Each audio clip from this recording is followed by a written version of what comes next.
Hi everyone, welcome to my channel. I'm Sushmita.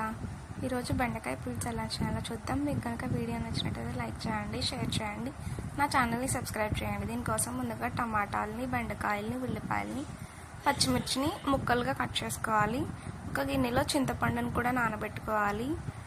తర్వాత ఒక గిన్నెలో 4 స్పూన్స్ ఆయిల్ వేసుకుని అందులో 1 స్పూన్ మెంతులు వేసుకుని 1 నిమిషం పాటు ఆగనివ్వాలి. తర్వాత ఉల్లిపాయలు, పచ్చిమిర్చి వేసి వాటిని బాగా మగ్గనివ్వాలి. ఇవి మగ్గాక ఇందులోకి మనం టమాటా ముక్కల్ని వేసుకోవాలి. టమాటా ముక్కలు వేసుకున్నాక వీటిని కూడా బాగా ఉడకనివ్వాలి. ఇవి ఈ విధంగా ఉడికాక ఇందులోకి మనం బెండకాయ ముక్కల్ని వేసుకోవాలి.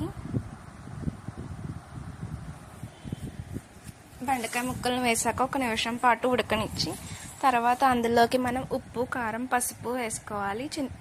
తగినంత చింతపండు రసం కూడా వేసుకోవాలి. మనం చింతపండు రసాన్ని ముక్కలు మునిగేంత వరకు వేసుకోవాలి.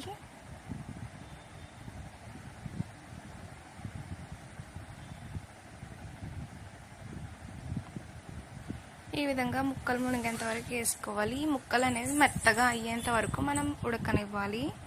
అప్పుడు రుచికరమైన చింతపండు రసం అయిపోతుంది. 1/2 స్పూన్ షుగర్ కూడా వేసుకోవాలి.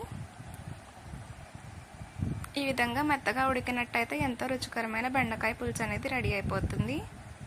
మీరు కూడా ట్రై చేసి ఎలా ఉందో కామెంట్ చేయండి. Thank you for watching the video.